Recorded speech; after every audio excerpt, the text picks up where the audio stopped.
2절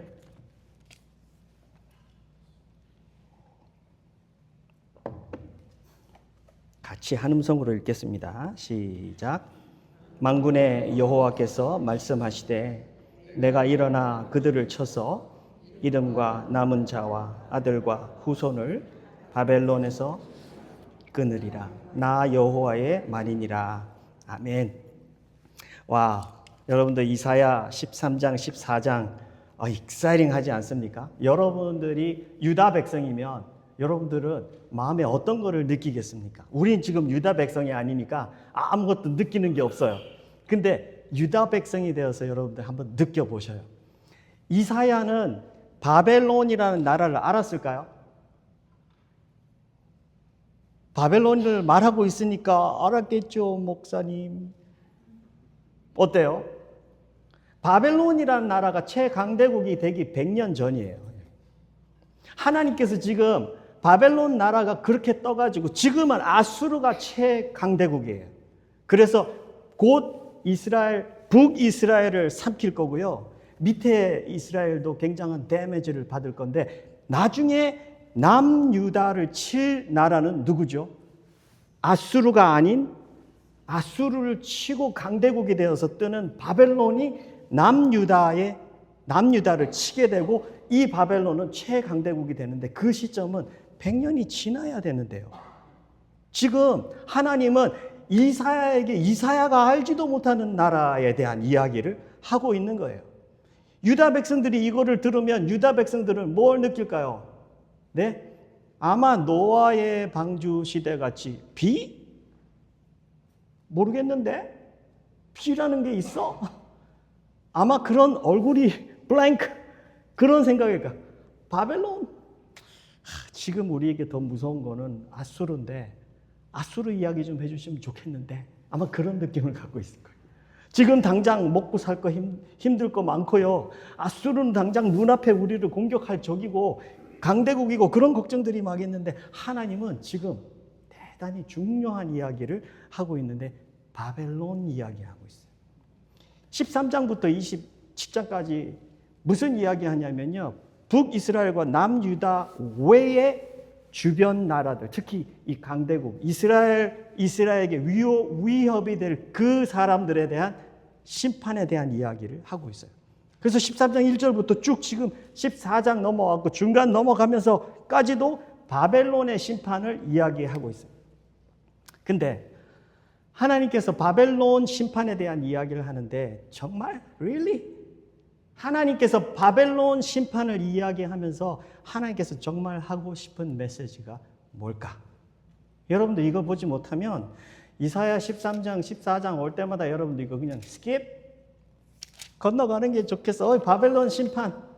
그 다음에 블레셋 심판. 그 다음엔 다른 나라 심판. 여러분도 아마 13장에서 20절, 27절까지는 읽을 이유가 없을 거예요. 그런데요, 13장에서 27장에도 하나님께서는 그 외국 나라의 심판을 말하고 있지만 하나님께서 정작 유대 백성들에게 주고 계신 메시지가 있습니다. 유대 백성뿐 아니라 오늘도 주님을 바라보고 있는 주의 백성들에게 주고자 하시는 그 하나님의 메시지가 있습니다. 오늘 여러분들과 제가 그 메시지를 함께 받기를 바랍니다. 자, 먼저 바벨론을 하나님께서 심판하시는데 바벨론을 심판하시는 하나님께서는 바벨론은 왜 심판할까요? 하나님께서는 바벨론을 들어가지고 유다를 쳤잖아요. 그러면 바벨론을 잘 사용했고 바벨론은 말 잘 들었고 그럼 칭찬해줘야 되는 거 아닌가? 여러분들은 어떻게 생각하십니까? 우리 그렇게 생각할 수도 있죠. 근데 바벨론이 심판받는 것은요. 물론 그들이 하나님의 백성들을 치는데 쓰임받아서 하나님의 백성들을 아프게 했죠. 그죠? 그럴 것도 그런데 하나님이 바벨론을 만드시고 그들에게 기대하고 있는 게 있어요. 그들의 심장 속에 하나님의 피조물이잖아요. 하나님이 만들었으면 기본적으로 하나님하고의 관계 속에서 그 심장에 가지고 있어야 되는 게 있어요. 그게 뭐죠? 여러분들?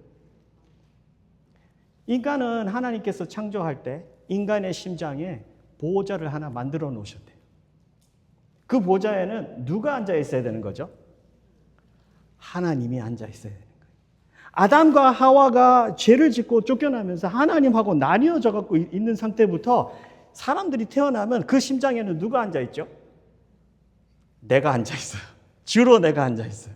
모든 사람들은 내가 앉아 있어요. 그냥 가만히 놔둬도 자기가 먹는 거, 자기를 보호하는 거, 모든 일들은 자기보다 더 믿는 건 없어요. 그냥 자기가 최고 주권자. 그렇게 돼 있어요. 근데 이 바벨론도 마찬가지고 이스라엘도 마찬가지고요. 가장 본질적인 거죠, 뭐죠? 소도 자기 주인을 아는데 하나님의 백성은 자기 주인을 버렸다. 자기 아버지를 버렸다. 내 아들이라 내 딸이라 하는 자들이 내 아버지 나를 버렸다. 그래서 하나님께서 그렇게 말해요. 관계를 그렇게 버린 거예요. 그러니까 그들의 심장에는 뭐가 들어있어요? 자기가 들어있어요. 자기가. 그게 죄의 현실의 모습인 거예요. 지금 바벨론이 심판받고 있는 거예요. 14장에는 나라가 망한 거라 이야기하는데 14장에 들어와 가지고는 그 왕의 심장 속을 보여줍니다. 여러분도 같이 볼까요? 14장 13절에 같이 봅니다. 13절부터 14절 같이 읽겠습니다. 시작. 네가 내 마음에 이르기를 내가 하늘에 올라 하나님의 뭇별 위에 내 자리를 높이리라. 내가 북극 지폐의 산 위에 앉으리라. 가장 높은 구름에 올라가 지극히 높은 이와 같아지리라 하는도다. 여기에 원래 원어로는요, I will, 이게 내가 뜻하는 거다라는 게 5가지가 나오는데 5가지 모두가 동일한 목적과 방향을 갖고 있어요. 그리고 심장의 상태요. 하나는 심장의 상태 가장 중요한 하나는 뭐냐면 하나님이 안 계시다. 그 보좌에 하나님이 안 계시다. 두 번째, 이 심장의 목적은 뭐죠? 최고로 높아지는 거예요. 최고로 높아지는, 어디까지 높아지는 거예요? 하나님의 보좌까지 높아지는 거예요. 그러면 하나님도 없고 하나님 보좌까지 높아지면 거기 자리에 누가 앉는다는 거죠? 자기가 앉는다는 거예요. 자기가. 그게 방향이고 그게 목적이에요. 하나님은 안 계시고 그 방향을 쭉 자기가 해나가기 때문에 왕의 마음을 보여주면서 이 나라가, 바벨론이라는 나라는 역사에서 물론 100년이 지나서 남유다를 칠 나라이기도 하지만 이것은 무엇의 현재의 모습이라 똑같다? 하나님하고 관계가 없는 모든 사람들의 심장은 바로 이 모습이고 하나님은 그것을 교만이라 한다. 여러분들 잘 기억하십시오. 교만은 세상에서 거만한 모습을 보여주고 오만한 모습을 보여주고 이런 건 우리 눈에 보이는 그런 태도를 가지고 교만하다 그러는데요. 하나님께서 말씀하시는 성경적인 교만, 이건 뭐죠? 하나님이 없는 거예요. 심장에. 하나님이 없으니까 그 목적도 그 방향도 심장 속에는 하나님하고 어떤 교류도 일어나지 않는 그것을 하나님께서는 교만이라 한다. 그리고 한 발 더 나아가서 하나님은 여기에 바벨론을 소돔과 고모라와 같이 치는 것 같이 내가 그들을 심판하리라. 하나님은요, 그 교만한 마음, 그 죄 속에 있는 마음을 하나님께서 반드시 심판하십니다. 할렐루야. 할렐루야 나와야 됩니다, 여러분들. 할렐루야. 하나님께서 그 심판을 하십니다. 하나님이 그렇다면 바벨론의 이런 상태를 앞으로 그들을 심판하실 하나님의 모습을 보여주는데 하나님은 그냥 그 심판을 보여주려고 이 13장과 14장을 쓰셨습니까? No. 훨씬 더 깊은 것이 있습니다. 저는 이번에 심판 메시지의 디자인에 대해서 보게 되면서 와, 이게 하나님의 심장이구나 라고 느꼈어요. 14장 1절, 2절, 3절 같이 읽어보겠습니다. 14장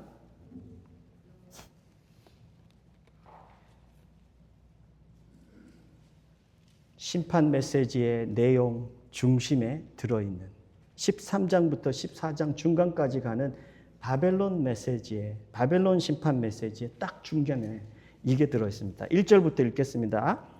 시작. 여호와께서 야곱을 긍휼히 여기시며 이스라엘을 다시 택하여 그들의 땅에 두시리니 나그네 된 자가 야곱 족속과 연합하여 그들에게 예속될 것이며 민족들이 그들을 데리고 그들의 본토에 돌아오리니 이스라엘 자손이 여호와의 땅에서 그들을 얻어 노비로 삼겠고 전에 자기를 사로잡던 자들을 사로잡고 자기를 압제하던 자들을 주관하리라. 여호와께서 너를 슬픔과 곤고와 및 내가 수고하는 고역에서 놓으시고 안식을 주시는 날에. 아멘. 거기까지 합니다.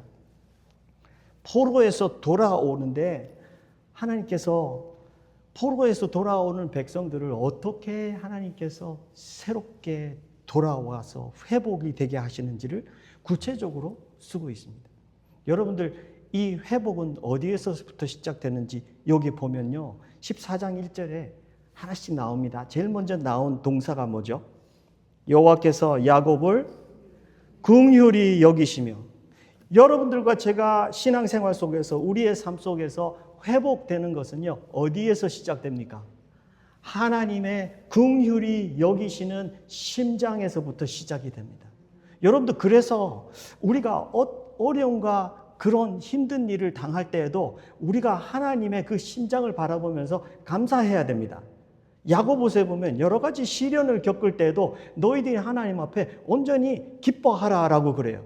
그 속에서도 하나님께서는 일하고 계시고 회복하고 계시고 하나님의 그 모습으로 형상대로 다듬어가고 계시기 때문에 여러분들과 제가 그 속에서도 하나님의 그 심장을 볼 수 있다면 거기에서 우리는 기쁨이 나오고 찬양이 나오고 감사가 나오는 겁니다. 사랑하는 성도 여러분, 우리가 오늘 여기에 앉아서 정말 사랑하고 존경하는 우리 영원한 하나님의 가족된 백성들과 함께 예배 드리는 것은 하나님의 긍휼히 여기시는 마음이 우리에게 일하셨기 때문에 오늘 우리가 여기 앉아서 하나님을 바라보고 예배하는 겁니다. 할렐루야. 얼마나 그 하나님이 지금 바벨론의 심판을 이야기하고 있는데 왜 갑자기 하나님은 자기의 심장을 확 열어갖고 보여주시는 걸까요? 이 주변에 있는 모든 강대국들을 하나님께서 내가 심판할 거야 라는 걸 보여주는데 그 보여주는 과정 속에서 하나님은 자기 심장을 열어갖고 보여주십니다. 확 열어갖고 사랑하는 내 아들아, 내 딸들아, 내 심장 좀 잠깐 볼래? 지금 내가 너를 얼마나 사랑하고 있는지 나는 너를 데리고 돌아올 거야. 네가 이거를 다 지나가지만 나는 너희를 데리고 올 거야. 내 마음에는 너를 향한 긍휼이 있어.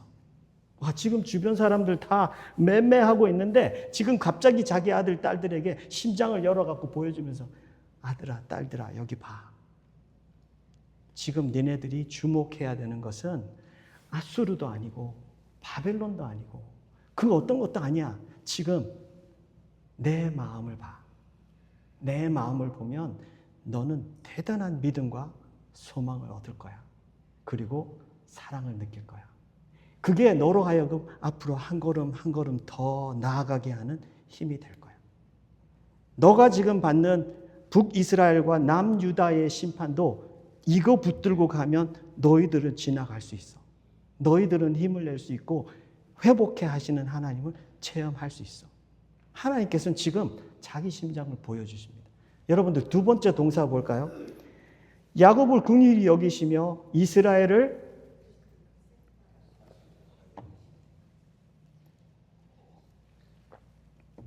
전 이번에 감동받은 게 다시라는 말입니다. 그들을 택했잖아요. 근데 왜 다시라는 말이 감동이 됩니까? 저에게.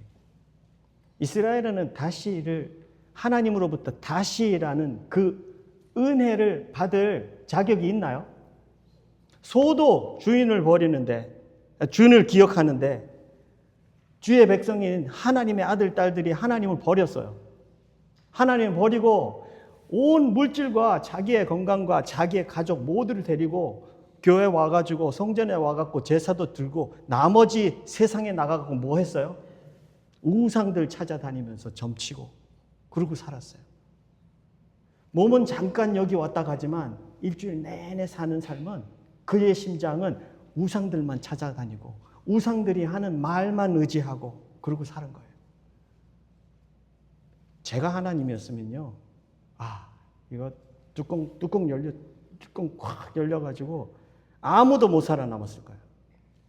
아니, 지금 결혼해갖고 나하고 내 부인이라고 지금 살고 있으면서 잠깐 집에 왔다가 밖에 나가면 전부 다 딴 사람들하고 사는 거예요. 여러분들 이거 뚜껑 안 열리겠습니까? 여러분들이 남편이면. 이건 뚜껑이 열려도 수천 번 열리죠.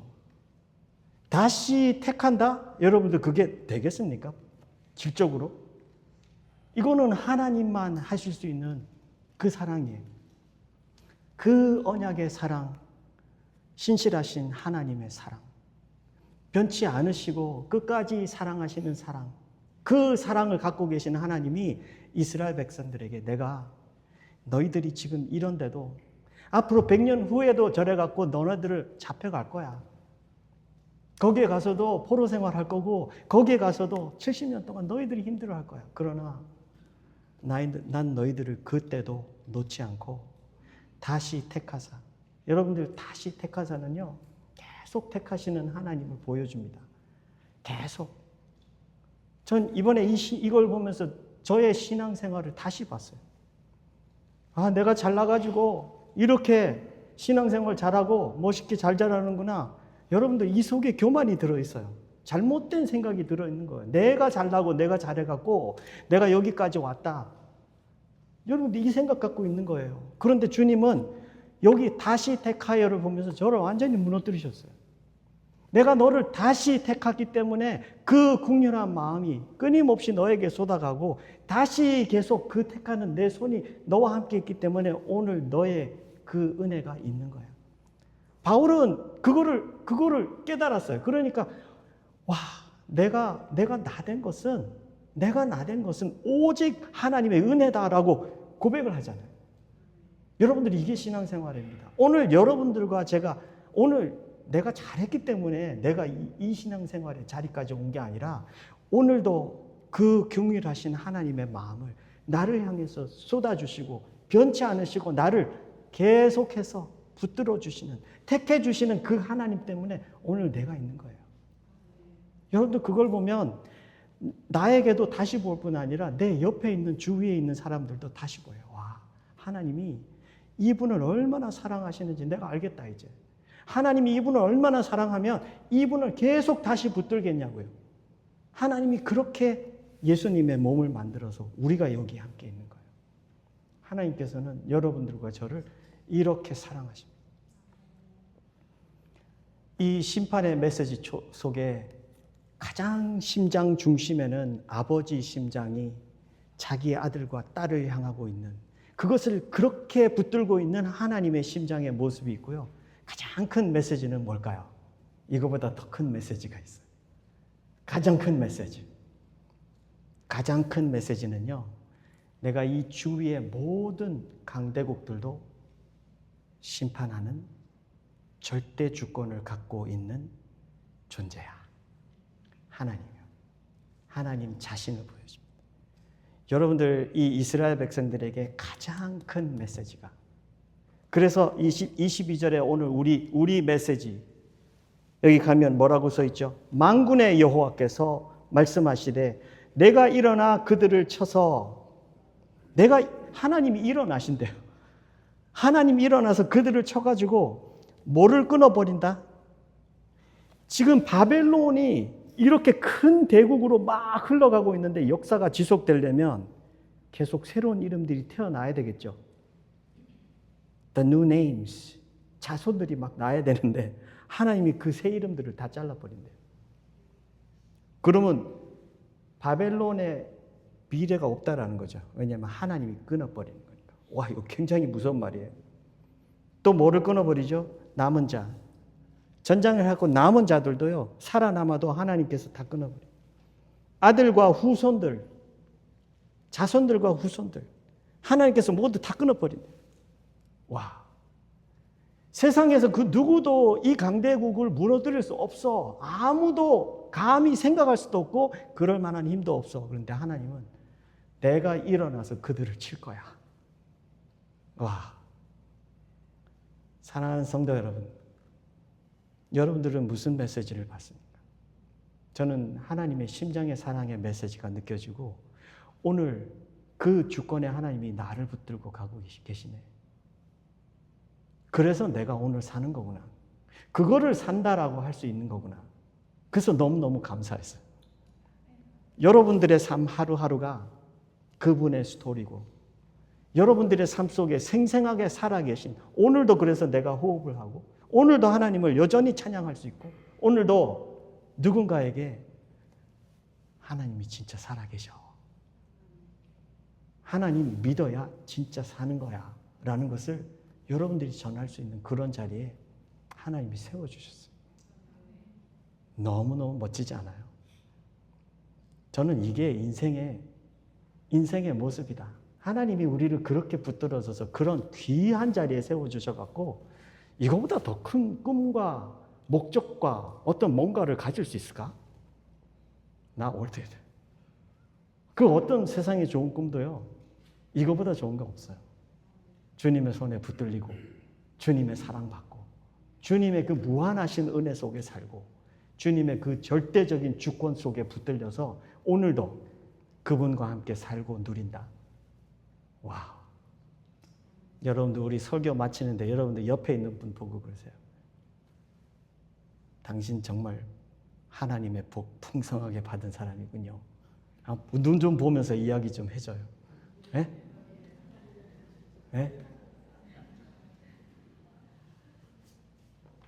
제가 왜 그 말씀 이렇게 시킨 줄 알아요? 내가 그걸 알라고. 그분이 알라고 시킨 게 아니고 내가 그걸 알라고.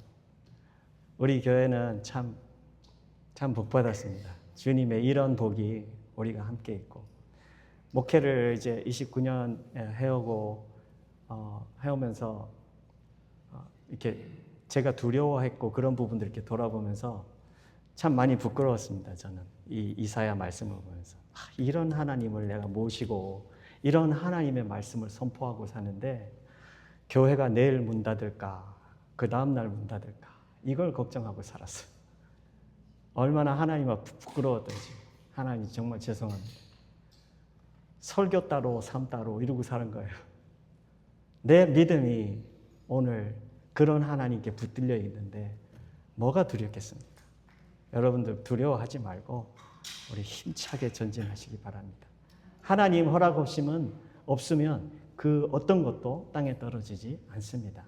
여러분들은 그렇게 귀한 존재고 하나님의 전적인 사랑과 주권이 함께하는 존재입니다. 기도하겠습니다. 주님 은혜를 감사합니다. 심판의 말씀 속에도 하나님의 심장을 보여주시고 그 과정 속에도 하나님이 얼마나 중요한 분이신지 다윗은 그 하나님이 내 생명보다 더 귀하다고 고백을 했습니다. 하나님 우리도 이런 하나님을 심장으로 알아서 깊이 알아서 그렇게 고백하면서 오늘 내가 주님하고 함께 사는 그 삶이 진짜 사는 삶이구나.